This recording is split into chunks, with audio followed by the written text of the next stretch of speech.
नमस्कार, मी अभिनेत्री प्राजक्ता गायकवाड आणि आज मी आलेली आहे तुळजापूरमध्ये, तुळजापूर नगरीमध्ये देवीचं दर्शन घेण्यासाठी आणि त्याचबरोबरीनं खूप दिवसांमध्ये आता येणं झालं मराठवाड्यामध्ये आणि खास करून धाराशिव जिल्ह्यामध्ये. आपणा सगळ्यांनाच माहिती आहे की प्रचंड पाऊस झाला इथे आणि अगदीच धो पाऊस, त्यामुळे सगळीकडेच पाणीच पाणी झालं.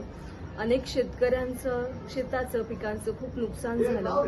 मी सोशल मीडियावर या सगळ्या प्रकरणाची दखल घेतली सोशल मीडियाच्या माध्यमातून आणि फार वाईट वाटलं खरं तर, कारण जो शेतकरी आपल्या सगळ्यांसाठी राबतो आणि खऱ्या अर्थानं जर शेतकरी असेल तर आपण सगळे जगू शकतो.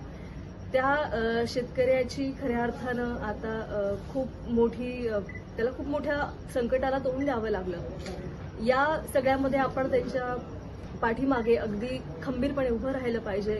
मग ते आर्थिक असेल, मानसिक असेल, पाठबळ त्यांना दिलं पाहिजे. आणि आता कुठेतरी हळूहळू पाणी ओसरतंय आणि पुन्हा एकदा शेतकरी ताठमानेनं कंबर फसून त्या रानामध्ये जातोय आणि आपल्या सगळ्यांसाठी राबताना दिसतोय.